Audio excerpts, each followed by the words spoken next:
All right. We are here with Mars Hill head coach Tim Clifton to talk about the 2023 season. And, Coach, thanks for joining us today. I appreciate you having me. Absolutely. I'm going to go ahead and start looking back at last season. And you, in particular, were a big part of this as we had divisions and we played in a division. We had an actual championship game with the two divisional winners, which you were fortunate enough at Mars Hill to play in. And how do you think the addition of the divisions and the conference championship game affected the season? Well, I thought that it gave us a chance to keep so many teams in the loop as far as having a chance to continue to play and maybe play for a championship. I thought it created a lot of interest on both sides of the spectrum as far as the divisions were. And I think people were really chasing the division part of it and even keeping an eye on the division part of it. Because I think coaches felt like, well, if I can get to that game, I got a chance to get in the playoffs. If I can get to that game. And some teams had to get there, had to win out from about mid-year. Some teams went down right there at the end. So I think it created a lot of excitement. And I think it created a lot of excitement for the fans and really for the players, because I think players were weekly looking at that thing and figuring out how can we get there, and I just thought it created a lot of interest that we hadn't had in a few years. Yeah, it was a fun thing. I'm looking forward to seeing what this year brings for sure. Talking about this year, you guys in particular lost some key players on the offensive side of the ball to graduation and things. But how does the offense look as you move into 2023? Well, we lost Tyson Nelson, who has been a dominant player in this league for 3 years.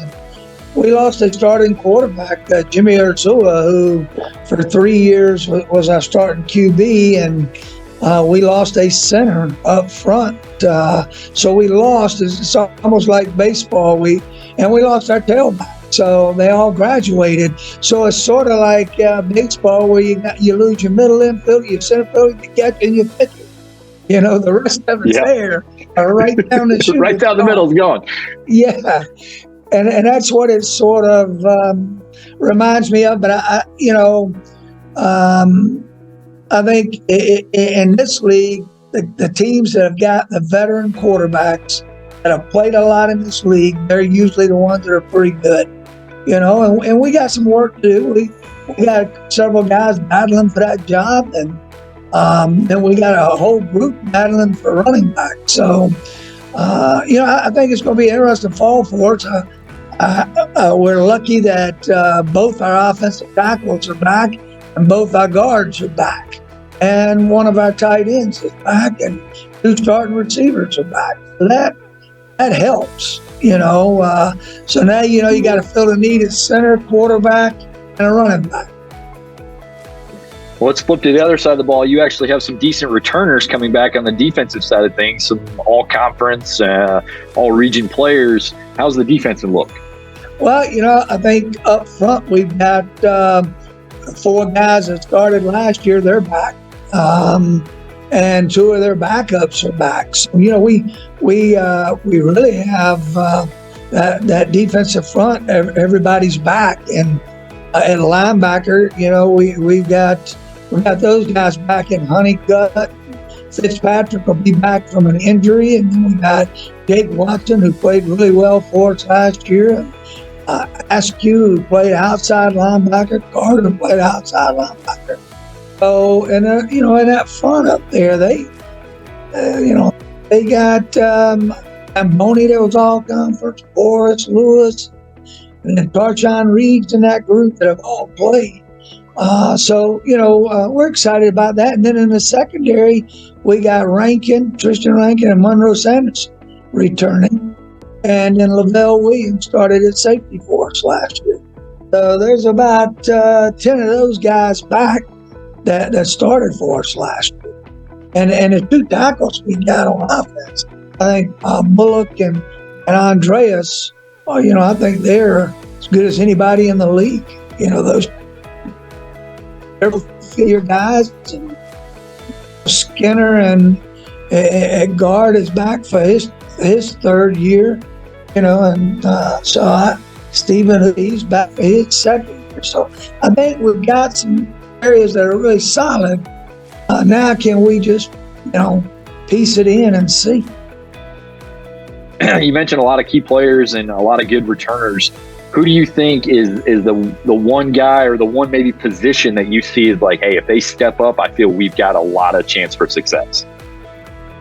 Well, I think if there's I think our quarterbacks have got to step up, and right now it's a battle between about three of them, and one of them's going to have to step up and really play well. I think, as I said earlier, the quarterbacks, the veteran quarterbacks have really dominated this league in the last 3 or 4 years, and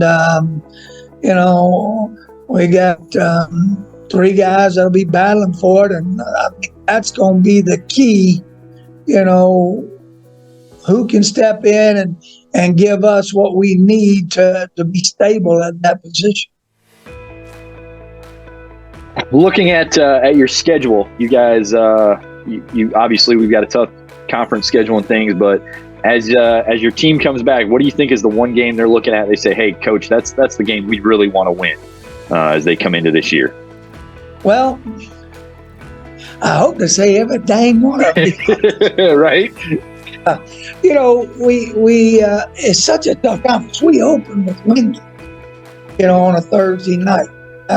That's our first game. We lost a game. We had a game for the first week, and it got dropped on us. So Joe was looking for a game, and we were looking for a game. So we open on a Thursday night, 7th here. You always look at the first game, but I think all of them last year, what happened to us is we got in the mid-year and lost one. And then we had to win out, like 5 weeks in a row. So after that loss, every one of those games were the most important game and game to look to, And I don't think you can overlook anybody in our league. That's the thing. Back, somebody got somebody every week, it seemed like. Absolutely. It's definitely going to be fun. And you've got the unique playing Wingate in a non-conference game. That'll be fun to see, because it won't necessarily have the divisional implications or the conference standing implications, but it's going to set the tone for the year. So we're looking forward to that game. All right, last thing. Anytime we play Wingate, it's a big game. Well, that's because Coach Reich's so fun to be around.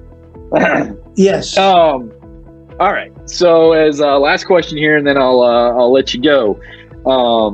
What do you think is your biggest challenge that your team is going to have to overcome this year as they head into this season? Well, I think they've got to they've got to really be hungry. What happens to you if you have a little bit of success? You're not always as hungry as you were the other years. And I think the biggest thing is, with chemistry and our culture. I think you have to build culture every year. And I think culture, if you can build some culture and build some love with your teammates, you have a chance to win. And I think that's the biggest thing is rebuilding. Had a really great culture 2 years in a row, but we got some newcomers coming in, and people say, well, you got a great culture and this and that for different people all over the country. But you have to rebuild that culture every year, because you're bringing in different kind of guys that hadn't played here, that hadn't played at Mars Hill, hadn't gone to school here, and building the culture that you want, that when they hit adversity, they're not going to splinter and fall apart. I think that's the biggest key for us, because I think everybody in the league and everybody really has really good talent. Some years we've had better talent than I thought. Man, we'll be great, but our culture wasn't as good, our chemistry wasn't as good as talent. And then some years, average talent, really, really good team because of the culture. I think getting them to play together and understanding that they're going to hit adversity, and understanding that, hey, when you hit it, you got to continue to play, and you play the next game. It's what you do next that counts. It doesn't matter what happened behind you. It's what you do next. I think that's something we really got to preach to our kids is what are you going to do next when adversity hits? That sounds like a good idea. Well, Coach Clifton, we appreciate you taking the time. We're looking forward to a great 2023, and good luck to you this season. Oh, thank you so much. We're excited about it. Thanks for having us. Absolutely, sir.